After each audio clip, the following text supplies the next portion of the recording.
Le Seigneur a mis sur mon cœur que beaucoup de gens aujourd'hui dans le monde, et même des chrétiens, se posent cette question: la prière sert-elle vraiment à quelque chose?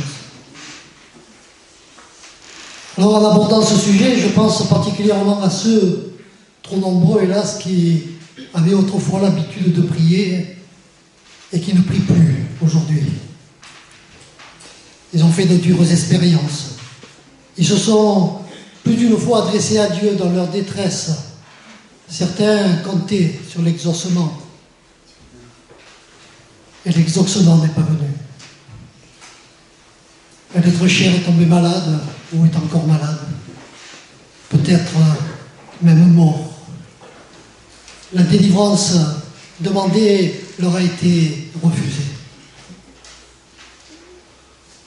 D'autres sont encore aujourd'hui dans de grandes difficultés d'argent. Ils n'ont pas réussi à trouver un travail qui leur permette de gagner honnêtement leur vie.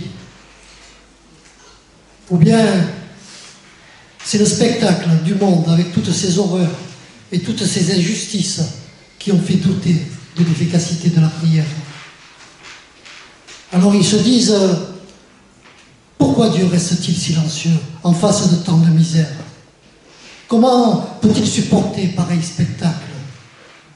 Son silence dans les événements qui ensanglantent notre terre n'est-il pas la preuve qu'il est sourd, aveugle, distrait ou trop absorbé par d'autres affaires pour s'occuper des nôtres? Ils se disent aussi: comment voulez-vous, par exemple, qu'il exauce des prières quand deux pays, aux prises dans une guerre sanglante, l'invoquent chacun de leur côté? Il doit être terriblement embarrassé pour exaucer l'un plutôt que l'autre, car il est certain qu'il y a des hommes sincères dans l'un ou l'autre camp. Et l'histoire, malheureusement, nous montre presque à chaque fois que ce sont d'ordinaire les forts qui écrasent les faibles, quelles que soient les prières de ces derniers. Alors ils disent encore: quand nous levons les yeux vers le ciel, quand nous poussons des gémissements et personne ne nous entend là-haut, rien ne vient interrompre le silence. Nous voudrions croire encore à la prière. Nous y avons cru. Cette croyance a illuminé nos premières années. Mais aujourd'hui, nous ne pouvons plus. Alors, je ne voudrais pas juger ceux qui en sont arrivés là. Sans doute, au travers de la souffrance, je me représente sans peine le vide qu'ils découvrent en eux. Voilà pourquoi, ce matin, je voudrais rechercher avec eux si réellement la position qu'ils ont prise est la dernière possible. Je crois que cette question, la prière sert-elle à quelque chose, mérite d'être examinée de nouveau et d'y répondre pour toujours, et surtout de ne pas y répondre d'une manière négative. Un jour, on m'a raconté l'histoire d'un pharmacien plus ou moins incrédule. Un soir, après une longue journée, qui fermait son magasin et qui pensait aller se coucher, il entendit tout à coup sonner à la porte de la pharmacie. Il se relève en râlant, évidemment, et court ouvrir à son importun visiteur. Et là, devant la porte, il trouve un petit garçon tout essoufflé qui venait lui demander un remède pour sa maman mourante.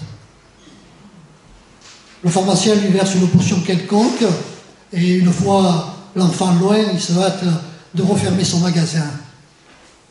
Et puis en traversant la pharmacie, il regarde le flacon dans lequel il a pris le remède et qu'il a donné au gamin, et il s'aperçoit qu'il s'est trompé de flacon, et il a donné un poison violent à l'enfant. Il sort affolé dans la rue, il crie, il appelle, mais le gamin est déjà parti. Alors il rentre dans sa pharmacie, et il est là, il est affolé, il est perdu, il est seul. Il ne sait pas que faire, il tourne, il vire, Il est dans un état vraiment de désolation.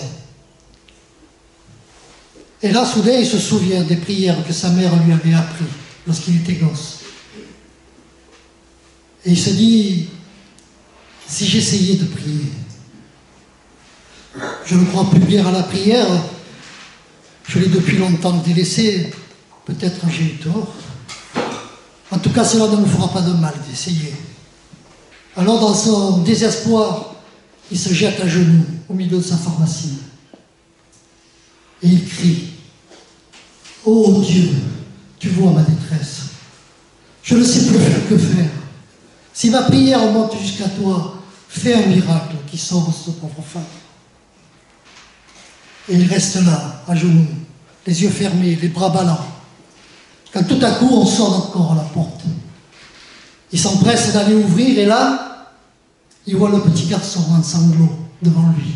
« Monsieur, j'ai couru, je me suis embranché, je suis tombé. Le flacon s'est brisé, le remède est perdu. » Alors, l'histoire ne dit pas si la femme a été sauvée. Moi, je le crois, et je l'espère. Mais ce qui est infiniment plus important, c'est que le pharmacien fut si frappé par l'exaucement de sa prière, eh bien qu'il redevient croyant. Sa prière dans la détresse sauva son âme. Pourquoi? Eh bien parce qu'elle était venue d'un cœur sincère.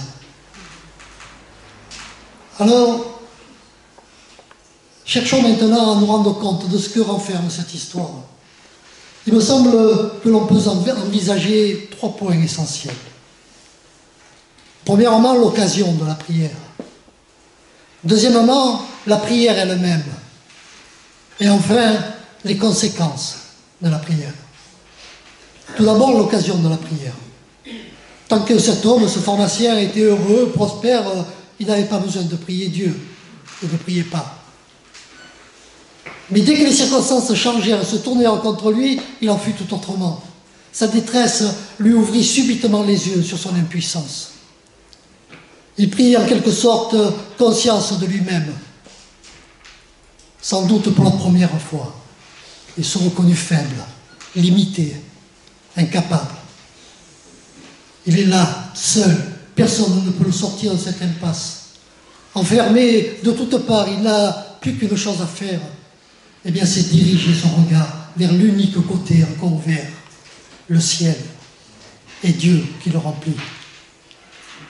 C'est parce qu'il se sent perdu qu'il crie à Dieu. Ainsi en est-il bien souvent aujourd'hui. Ce sont les circonstances extérieures, plus ou moins difficiles, qui provoquent la prière. La vraie, celle qui jaillit du cœur, spontanément, et qui, s'élevant vers le trône du Tout-Puissant, est toujours entendue. Ces circonstances sont comme des traits de lumière qui manifestent à l'homme sa faiblesse. Et l'oblige à chercher ailleurs qu'en lui-même la force dont il a besoin. L'homme reconnaît alors la dépendance et une impulsion intérieure l'amène à crier à Dieu. Ce phénomène peut être produit par une détresse morale, le sentiment du péché par exemple. Il peut aussi être provoqué par une détresse toute matérielle, comme dans le cas de notre pharmacien. J'en viens à mon second point, la prière elle-même. Vous avez remarqué, le pharmacien n'a pas fait de longs discours à Dieu. Il n'a pas employé des phrases bien tournées ou apprises. Non, mais un cri du cœur a jailli des profondeurs de son être intime. Je crois que c'est là la vraie prière, celle qui touche, celle qui remue le cœur de Dieu. Parce qu'elle provient du cœur. C'est une prière naïve, pleine de sincérité, une prière discrète et précise, se rapportant à un sujet bien précis aussi. N'est-ce pas là la preuve que l'expérience de la prière est à la portée de chacun, des plus faibles, des moins doués, comme les autres? Il faut qu'il en soit ainsi. Si elle répond à une réalité, elle ne peut être refusée à personne. Ce n'est donc pas l'intelligence qui est en jeu dans la prière. Nous sommes loin de toutes ces caricatures de la prière qui s'appellent des moulins à prière, des chapelets, des formules apprises par cœur, répétées sans cesse et machinalement. Tout cela, ce sont des formules vides de sens, qui ne reçoivent aucune réponse du ciel. Enfin, si nous envisageons dans l'histoire de notre pharmacien les conséquences de la prière, nous devons reconnaître qu'il y en a au moins deux. Une conséquence matérielle, la délivrance de la pauvre femme, peut-être même sa guérison, et une conséquence spirituelle, d'une portée bien plus grande, le salut d'une âme et le retour à la foi. Je crois qu'en effet Dieu exauce encore aujourd'hui des prières du domaine matériel. Mais il ne faut pas oublier que tout exaucement de prière dans le domaine matériel doit avoir un contre-coup dans le monde spirituel. En d'autres termes, il importe que les exaucements accordés par Dieu dans la vie matérielle nous fassent faire un pas en avant dans la vie spirituelle. En accordant au pharmacien sa prière, le Tout-Puissant poursuivait un but beaucoup plus élevé, beaucoup plus beau, le salut d'une âme immortelle, infiniment précieuse aux yeux de notre Créateur. Pardon.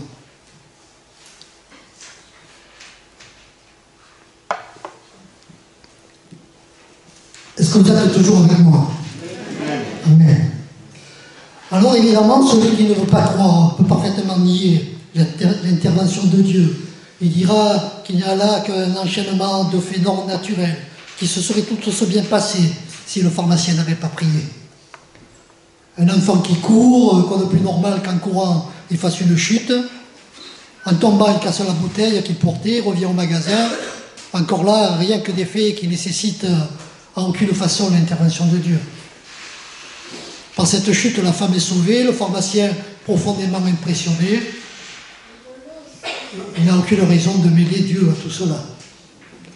J'avoue sans difficulté que nous sommes là en face d'une série de faits tout simples qui auraient pu se passer sans aucune prière. Tant il est vrai qu'en nous exauçant, le Créateur ne bouleverse aucune des lois sages et bonnes qu'il a lui-même établies. Et pourquoi en est-il ainsi? Pour la bonne raison que Dieu respecte absolument notre liberté. Il pourrait nous forcer à obéir, il n'aurait aucune peine à le faire. Lui, le Tout-Puissant, avec des êtres qui sont la faiblesse même. Il ne le fait pas parce que c'est le moyen d'arriver à ses fins. Les exaucements des prières les plus frappants ne convaincront pas davantage un homme résolu à nier l'action de Dieu. Et personne ce matin ne me contredira, je pense, si j'affirme que la prière est à la fois la chose la plus naturelle, puisqu'elle jaillit spontanément du cœur d'un homme qui a peur ou qui se trouve dans la détresse. Si dans ce moment-là il est livré à lui-même, s'il n'est entouré de personnes prêtes à l'observer ou à le critiquer, je prétends que cet homme quelconque, qu'il soit jeune, âgé, enfant ou homme de génie, se mettra à prier. Il ne pourra pas ne pas prier. Combien d'hommes, politiques ou publics, qui se moquaient aimablement de cette coutume superstitieuse quand ils étaient devant une assemblée prête à les applaudir, qui tout à coup se jettent à genoux et prient comme des petits enfants quand ils sont seuls dans un grand danger, par exemple lors d'un moment de naufrage ou encore en face d'un lit de souffrance de l'être cher. Ah, devant la galerie, ils jouaient un rôle, ils posaient, mais lorsque la galerie a disparu, ils redeviennent eux-mêmes. Et s'ils sont sincères, ils avouent que tout à l'heure, ils ne l'étaient pas. C'est pour ça que je dirais volontiers que la prière est chose naturelle au cœur humain. Que plus l'homme devient homme, plus la prière lui est nécessaire. C'est l'homme artificiel qui ne prie pas. Nous, notre plus bel exemple, c'est Jésus. Nul n'a prié comme lui.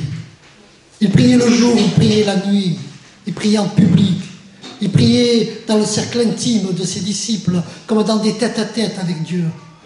Il a prié dans le temple, il a prié sur la montagne, à tel point que sa vie a été une longue, une incessante prière.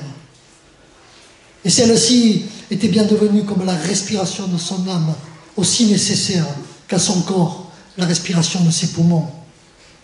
Il paraissait faire la chose la plus naturelle du monde. Alors, qu'on ait ce matin le courage d'aller jusqu'au bout, car c'est tromper son prochain que de lui faire croire que l'on s'adresse à Dieu quand on ne s'adresse qu'à soi-même. De lever les yeux vers le ciel et de se mettre à genoux quand on ne regarde personne et que l'on est seul avec soi-même, au moment où on se prosterne à terre. Non, mes frères, mes sœurs, la prière au sens propre du mot, ce n'est pas un monologue, mais un dialogue, un entretien plein d'abandon et de confiance, dans lequel celui qui est la faiblesse même communique avec le Tout-Puissant, celui qui reconnaît son néant entre en relation personnelle avec la plénitude divine, celui qui se sait souillé, impur, coupable, se jette dans les bras du Dieu de sainteté et de miséricorde. La prière, c'est un dialogue entre un fils et son père. Parce que le fils a compris qu'il ne pouvait se passer de son père. Et que s'il le pouvait, il ne le voudrait pas, tant son cœur le pousse vers le Père bien-aimé. Il est évident que si pour certains Dieu est sourd, s'il est aveugle, s'il est trop loin, trop haut pour s'occuper de sa créature, il ne faut pas non plus qu'il parle de la paternité de Dieu. Parce que si Dieu est réellement ce qu'il est, un Dieu de providence, il doit savoir tout ce qui se passe. Il doit prévoir tout ce qui arrivera. Ou plutôt, il ne prévoit rien, car tout est présent devant lui. Évidemment, si le fidèle qui prie s'imagine qu'il vient dire à Dieu ce que Dieu ignore, il est dans une erreur profonde. Il méconnaît la souveraineté de Dieu et se fait de son Père céleste une idée tout à fait inexacte. Je pense plutôt que l'homme qui prie beaucoup plus pour lui-même que pour Dieu. Eh bien, il est bon qu'il se rende compte de la manière dont Dieu y pourvoit. Il faut qu'il fasse une double expérience. D'un côté, l'expérience de sa dépendance, de sa pauvreté, de sa faiblesse, et d'autre part, l'expérience de la richesse et de la plénitude qui est en Dieu. Il faut qu'il sache que s'il ne peut rien, s'il n'est rien par lui-même, Dieu, dans son amour, est prêt à lui communiquer tout ce qui manque à sa faiblesse, pourvu qu'il ait recours à lui, comme à un père. Alors il s'établira de la sorte entre l'âme et Dieu une relation infiniment douce et précieuse, qui donneront une saveur nouvelle à la vie et contribueront à faire faire à cette âme l'apprentissage de la vie éternelle. C'est là le but de l'existence terrestre et le moyen par lequel il sera atteint. Dieu sait tout, nous dit-on. D'accord. Mais c'est justement pour cela qu'il nous dit de le prier. Car il connaît notre nature. Il sait que nous avons besoin d'entrer en relation vivante et personnelle avec lui. Et que sans ces relations, la vie est vide et décolorée. Tandis qu'elle devient belle et féconde, une fois ces relations établies et soigneusement entretenues. En même temps, dans un certain sens, j'irai jusqu'à dire, allez, je me lance, j'irai jusqu'à dire que Dieu a besoin de nous, car il nous aime.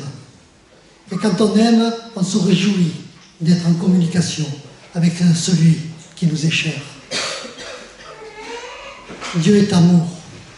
Et il doit être touché quand ses enfants s'adressent à lui, avec confiance. Il doit tressaillir de joie quand il peut les exaucer.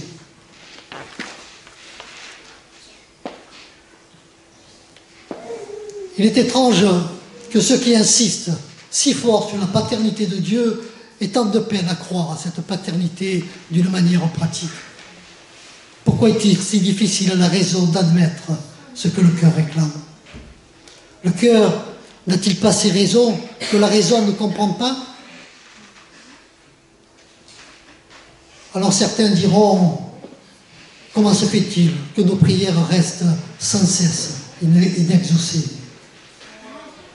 Il faudrait savoir si ceux qui prient l'ont fait dans de bonnes conditions. Je ne pense pas, par exemple, que l'on ait le droit d'exiger de Dieu l'exaucement de certaines prières du domaine matériel. Ainsi, on peut s'adresser à Dieu pour lui demander la guérison d'un malade. Mais on oublie toujours d'ajouter, non pas ce que je veux, Seigneur, mais ce que tu veux.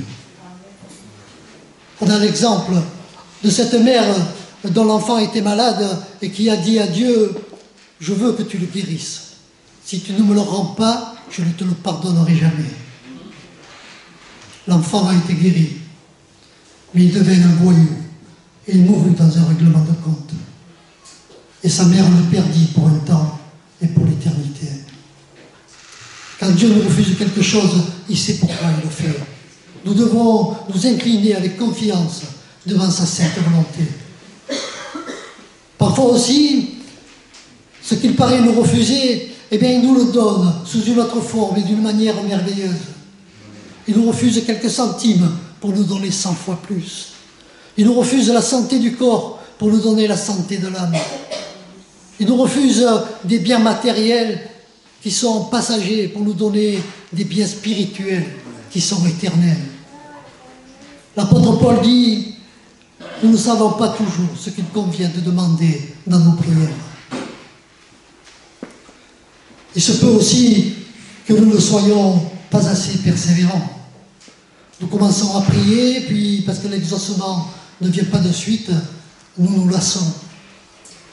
N'est-ce pas là la preuve que nous ne désirons pas ardemment obtenir ce que nous demandions? Dieu voulait mettre notre foi à l'épreuve, mais notre foi a succombé.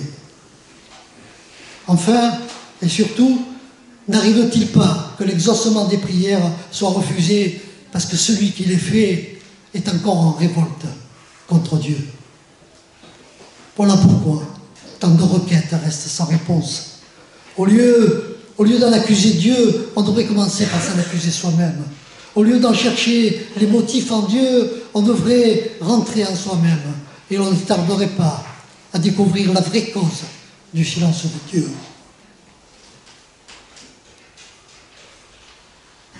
Je me hâte surtout d'ajouter que la prière ne consiste pas seulement à demander, mais tout autant à adorer le roi des rois, à lui confesser nos fautes et surtout à lui rendre grâce pour ses innombrables bienfaits. L'homme demande beaucoup de choses à Dieu, mais le remercie-t-il aussi souvent qu'il le prie? Vous serez d'accord avec moi qu'il importe que nous apprenions la reconnaissance et la politesse à nos enfants. Un enfant qui demande toujours et qui ne dit jamais merci ne mérite pas de recevoir ce qu'il demande. En le lui donnant, on le rendra toujours plus ingrat et aussi toujours plus exigeant et mécontent de lui-même et des autres. Est-ce qu'on lui aura rendu service? Quand Jésus a appris à ses disciples notre Père, il leur enseigna à faire passer les intérêts de Dieu et de son règne avant tout. Notre Père qui est aux cieux, que ton nom soit sanctifié, que ton règne vienne sur la terre comme au ciel. Que les croyants continuent donc à prier et à prier avec confiance leur Père. C'est un droit et en même temps un devoir. C'est un glorieux privilège et en même temps un ordre. Mais en le faisant, ils apprennent à faire la volonté du Père, leur nourriture quotidienne.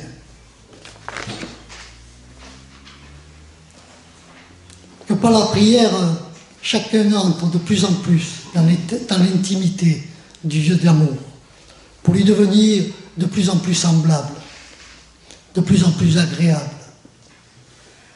N'est-ce pas là le grand but de la prière?